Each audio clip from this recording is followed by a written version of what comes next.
Nipsey, first and foremost, yes, great guy, right? We love him. Community activist. Has walked the straight and narrow for the most recent years in his life, to the point where you can look at him as a stand-up individual and a law-abiding citizen for the most part. I mean, a couple run-ins with the law, but what black man doesn't? Still, with that said, let's not fucking act like that's all this nigga was. Okay. And this ain't no disrespect. Who's acting like that though? I'm telling you, the things I see posted online, the certain people I follow that I respect, for the most part, they're not doing their due diligence to document this point in time the way it should be, in my opinion. Okay. And in order to do that, you got to call it for what it was. This nigga Nipsey Hussle, greatest rapper I've heard in a minute. Why is he so great? Why do we care about him? So I'll ask you that. Why do we care about somebody like Nipsey Hussle? I mean, I touched on it. Again, I'm saying this as someone who respected him but wasn't necessarily a fan of the music, but just the authenticity is one thing. What about the authenticity? Because what does he rap about that's so authentic? He raps about gangbanging. He lived that life, or at some point. But beyond that, there's more, a little bit more substance where he talks about building up his community, kind of like really putting in work to, kind of make his people better. And he did that. We saw examples of him doing that, like concrete examples. Right. And I think that's what I respect, and that's where I really see like a big loss, or why it's resonating with so many people. Or like, this is someone that was really making positive change, or someone who came out of a really messed up situation and made something better of it, and really just wasn't just talking, was actually doing action. Right. So what you're hitting on is something I just feel like the need to stay straight up. Yeah. This motherfucker was a gangster. Yeah. Niggas do understand it, but they don't want to talk about it in a light that makes sense. I'm not sitting here trying to say because he's a gangster he can't be this and that, right. And society looks at. Let's be real about this shit. That nigga was a gangster. That nigga was a killer.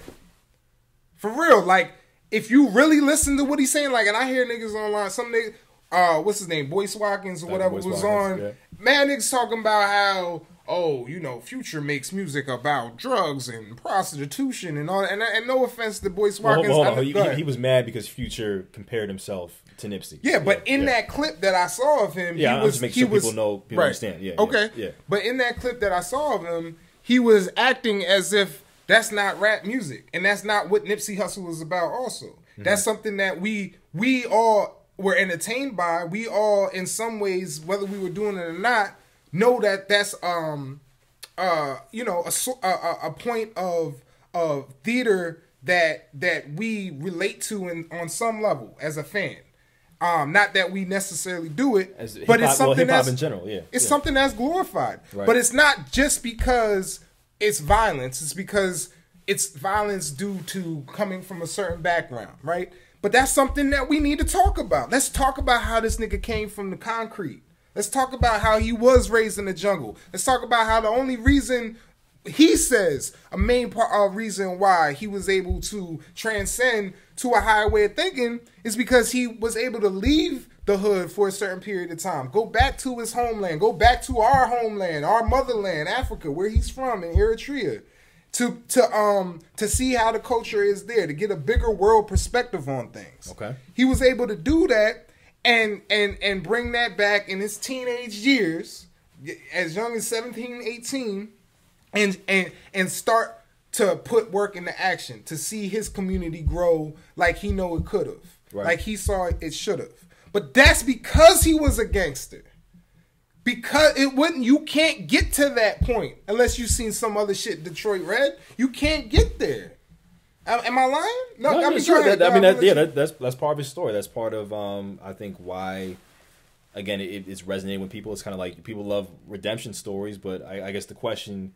Or maybe what your question is, like, was there real redemption, or was that still very much a part of it? Like, he didn't just escape it. That was still part of his life. So we need to talk about it because we need to talk about gang violence. Right. And that's just something that is important. And whether we know the full story or not on this exact situation, we know what the fuck is going on. And we know what happens in the hood. And we know when people get got, it's usually for a reason. Do we know though? Because that's a big part of this, where so many people are talking about everything but gang violence. They're saying it's related to the a documentary, or it's a conspiracy, or whatever, and they're not talking about that. Right. So does everyone understand that, or are people just kind of like trying to distract themselves, or they don't want to face the truth? I mean, I don't know. I don't know if that's a genuine belief. Whether in my opinion, whether they do or not, yeah. what you see being posted online is going off of the information we have now. Right. So if people are already creating a narrative, let's at least paint one that's realistic. Okay. That's my point. Right. And when you're talking about somebody that comes from that background and has only ascended because of his solidification and his cosigns that he got, within the gang that he's in. Yeah. That's something that needs to be represented. And that's something that people need to see, that, yes, there is a way to make it as a gangster. There is a way when you grow up with nothing, to show, or no hope in actually being part of the regular society. You don't have any role models, this and that. There's still a hope within that. And he represents that. Mm. And he's telling niggas in his songs, I know what that's like. I've been there. I'm one of y'all. And I still made it out. Why? Because I focused on shit like hustling, ownership, camaraderie with people, real relationships with people, not none of the fake shit, just the industry shit. He actually, and that's how we know, because he's in pictures with millions of niggas that all say they fuck with him. You know what I'm saying? And even up until this point, everybody got haters, but you ain't hear from them, from Nipsey. You might hear people say, it's not my type of, but ain't nobody say that nigga wasn't a real nigga. I never heard it. So what you're saying makes sense, but like what are people missing then? Because I feel like people know that about him. But what are they missing? As far as how he died. It goes back. What's your frustration as far as what people are missing? Right. It goes back to me. To the aspect of gang violence that people need to understand a little bit more. And I'm not saying this happened, but based on the information we have, which it seems like everybody else wants to talk about, we know a situation transpired where there was a confrontation with an individual in his store. Yeah. After that happened, the guy left the store, came back, and shot the strip mall up, right? Yeah. Or somebody came back and shot the strip mall. Right. It might not even been the same dude. It's hard to tell from the video, really. And I don't even think there was a video, but I think one of his boys said, there was a confrontation in the store. Yeah. With that said, we need to understand what the implications are when you talk about snitching. And that's something that, unfortunately, we have a stigma in our community where snitching is breaking a code, right? A street code. And if that's a code that certain people live by, then live by it. Because I'm not from the hood, but I pay attention. And I've seen what happens in movies like Goodfellas. Mm. When people get marked out, snitches get marked out. What happens to them though? Do they get told to run along home, like get out of here, scram? They get killed. Yeah, they're dead. They get killed, right? I mean, this is something that you do not just to show you who's boss or whatever, because when you tell somebody you're a snitch, that's a death threat, nigga. That shit is a death threat. So you're as a grown man, whether you a snitch or not, somebody in your own hood, in your own gang tell you you gotta go home. That's saying we put a mark on you. So you're going off the report that Nipsey called this guy a snitch and he killed him because of that. Right. I'm not even going off of that. I'm just saying in general, this is something that I don't want to see happen. If you are gonna live by the code, live by it fully. When you mark people out, you mark them out. But you don't tell them you marked them out. And this is where I go back to what I say about celebrity lifestyle. And again, RIP, you a king, my nigga. You a king, Nip. I fucked with you way before all these other niggas did. I promise you. You probably know that because you seeing this shit right now. But what I'm trying to say right now is sometimes kings slip. And that's something we just gotta be real about. Sometimes kings can slip up too. And when you live by certain rules like that, and I'm not necessarily saying that's what happens, happened in this case. Right. But when you live by certain rules and codes to follow, you know that you don't call somebody a snitch unless you're ready to kill him right there and then. And that nigga's a killer. And that nigga's a smart nigga, too. So the fact that he did this, I'm not saying this is his character. All I'm saying is Caesar got. Matter of fact, you can't name me a dynasty in the history of the world where the king died of old age. That's for a reason, nigga. It's always a slip up. Yeah, and that's okay. But acknowledge that real niggas die too. Real niggas slip up too. And if you're gonna be part of that lifestyle, you have to face that as a consequence. Whether it was through an act of snitching, whether it was through an act of a mistake, or whether it was just random. You're around certain people where random shit happens. And we need to understand that. And we need to represent that around this situation. Not necessarily tie that and make that Nipsey's whole personality, but understand that that is the gift and the curse of that individual. That is why we love him. That is why we look up to him. That's why we respect him. Because he came from that world, that jungle. I mean, what you're saying, it definitely makes sense, but I mean, it's been a week. It's been less than a week. Okay. Like, you don't want to give people... It's a grieving process. Like, I'm sure people know, okay, maybe based on what we know, maybe he didn't have the best judgment. Like, but do we want to delve on, do we want to talk about that now or talk about, like, his legacy, his life?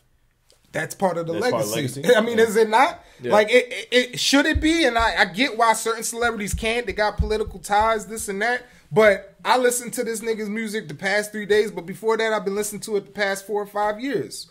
2019, yeah, probably 5 years.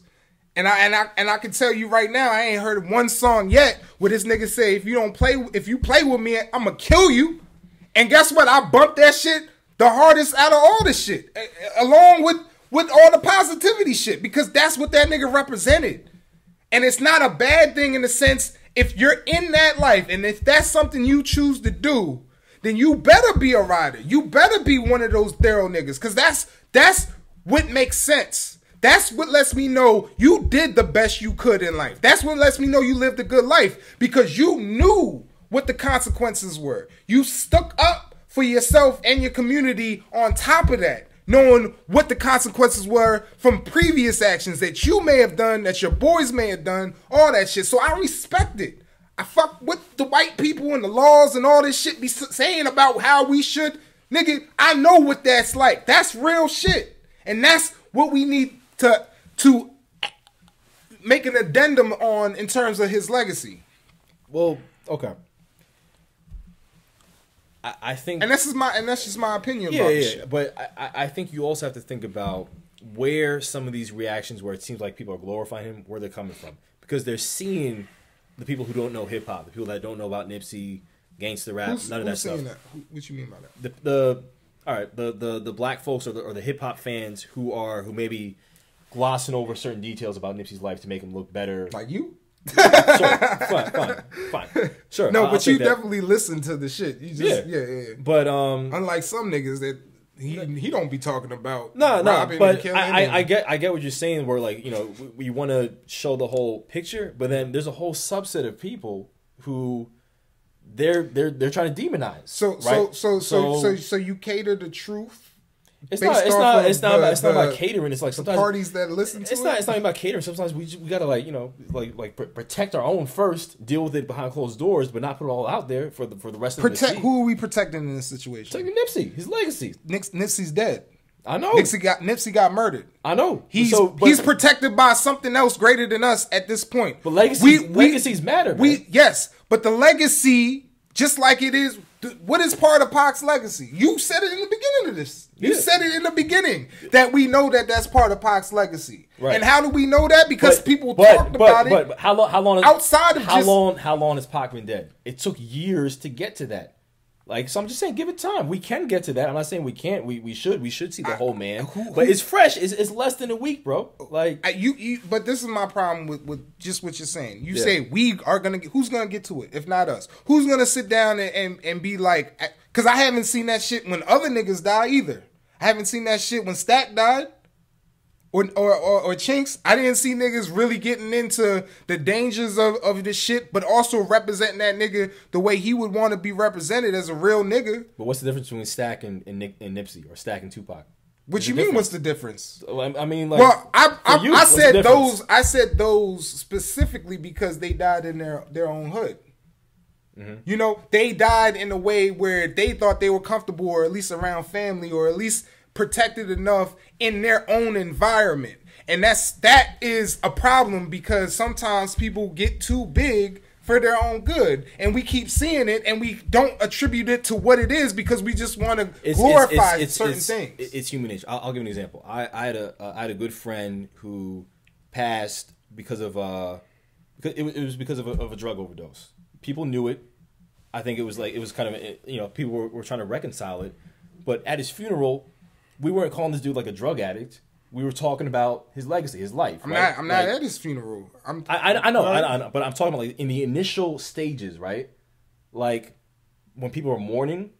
But David, that's who he is. If you're not talking about the, but my friend, him abusing drugs, that's part of who he was too. That's the whole picture. Right. But you can focus on other aspects. You don't have to see the whole just happened. And that's all I'm trying to do is focus on the other aspects. I feel like people are only focusing on the victory lap, not the fucking 3, 4, 5 miles he ran before that. Right. That's that, and I hear what you're saying in terms of we can eventually get to the point that people understand that. Hopefully y'all click on this shit by the time y'all ready to understand this. Yeah, no, it's real. I agree with you. We should see the whole picture. I just think and it's not about just Nipsey. That's the thing. This is about the greater picture and what he represented. His energy. Where I'm really with you on this, as far as the benefit of seeing the whole picture, is that we do need to have a conversation about gang culture, where this leads and stuff, and. I mean, I said, the whole snitching aspect, I don't necessarily agree with. Yeah. But if you're in that code, you can't tell me that's not the code. Yeah. You can't. There's no real nigga. If I'm not a real nigga, somebody come tell me what the real code should be. When you have a snitch, do you tell them anything? Yeah. Or do you whack them like Joe Pesci? Or go ahead. Yeah. Well, to me, that's the benefit of what you're saying. Like, for us to see the whole picture, to see the mistakes he made, to get to the point where we can acknowledge it. That's the beauty in it. Yeah, then we can have a conversation. To see that a man was flawed, even though we revere him, even though we know how intelligent that brother was, we also know that all humans are flawed. Right. And we have to look at that. And this is kind of why I feel like we got a podcast, is to speak for the common man, to say that, you can be a celebrity. You still can fall like that. Right. And that you should be able to recognize that. You should be able to recognize as a celebrity or a person with influence that you're not that far away from anybody at any one time. Yeah. And that's really the bigger picture also, in terms of, where society is going with social media, and you need this many followers to get in the club. That's what it's going to be. Can't buy fucking groceries. What's that Black Mirror's episode when they was at the wedding? The chick, she was trying to get to the wedding, and her followers was decreasing, so she lost more and more rights as a citizen. Oh, that's crazy. I didn't see that. You see Black Mirror. Y'all know what I'm talking about. Y'all know what I'm talking about. But I was gonna say, this coming from to your point, the fact that you were such a fan of this dude, and you can go outside of that and see, all aspects of it, and call out certain things that need to be called out. I mean, that's powerful. I feel but not everyone can get there that quickly. If they're not there now, that's cool. But you can tell that, and you, like you said, I have a immense respect for this man, and I'm not gonna hold the truth when I see half of the truth being told, because some people aren't ready for it. Right. I understand that's some people's positions, but at the end of the day, I'm a real man. I'm a real person. I'm a regular person, and I see what other people that necessarily aren't regular people, how they talk about it, how they gain influence, and how they sway the whole topic. They could be talking about the same thing, but not fully representing everything. And this is just an example. And what I don't want to have, what I don't want to see is we get so wrapped up in speculation, conspiracy theories, and stuff. Which again, I'm not discounting, but if that becomes all this is, and we don't talk about the very real aspect, I'm glad we didn't even talk about that. I'm just saying, I don't want that to happen. I don't want that to be talk about the Dr. CB shit. Right? I'm glad. Right. Yeah. Because because then if that's what the legacy is, then we haven't learned anything. Imagine if like everyone just went with Tupac lives in Cuba right now, he's alive, and we learned no lessons from his life, and that's what we stuck with. That's Pac's legacy. Like, come on, like then what have we learned? Then or if we just heard keep your head up. Yeah. If that's the only song that gets played we didn't 10 say years from now, you don't know where he came from. Right. You don't know why it's important that Keep Your Head Up is a significant part of his life because of where he came from. Yeah. People need to see the whole picture. I think where we may disagree is like when people are ready to see the whole picture. He's like, let's see the shit now. I'm just like, let's give people a little bit of time. But I think we both agree that it's the power of press and play. We need. Yeah. It's up to you, and that's also important. Right. There ain't no online bullying here. If y'all don't like what we got to say, we mean no disrespect, especially to the late great Nipsey Hussle. Definitely. Definitely. We just want to represent the culture, represent what we see problems in the culture, and he serves as a cautionary tale, an example of how to improve, and that's what we trying to do. Honest conversations. That's what that's the point of this podcast. Listen, y'all. That's the point of everything. I appreciate y'all checking in. I mean, this is better check in. We need a better slogan, man. But I like the name, but better slogan. We gonna get there. Can I pause this shit before we start talking about post production? What the fuck, nigga? Goddamn.